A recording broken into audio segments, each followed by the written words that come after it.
Creamy and cheesy mango float. Siguro pare-pares lang naman tayo ng mga ginagamit sa paggawa ng mango float.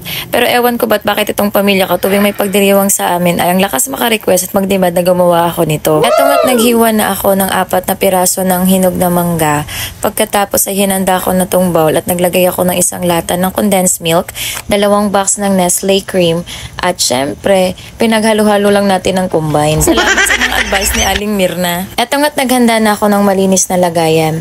Lagi nagtatanong yung mga kapatid ko bakit daw ang linamnam ng aking mango float. Ito lang naman ang sikreto dyan. Binabad lang natin ng konti sa alpine at saka natin isasalans. At nilagay ko na kaagad yung pinaghalo natin na cream at condensed milk. Pagkatapos nating mailagay itong cream at condensed milk, syempre lalagyan na natin ng mga mangga. Isasalansa lang din natin ng maayos. Pero depende naman sa inyo yun kasi matatakpan na rin naman. Hindi mo naman kailangang i-perfect talaga.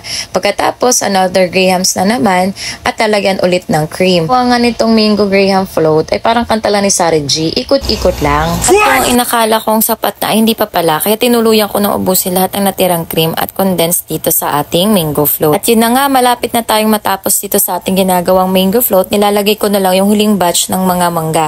Kung mapapansin nyo, hindi ko na ito nilagyan ng crushed grahams kasi para sa akin mas malasa at malinamnam kung puro cream na lang at condensed. Pagkatapos ay nilagyan na natin ng cheese. At eto nga po, tapos na ang request ng aking asawa at ang aking mga kapatid. Mango graham float with lots of cheese.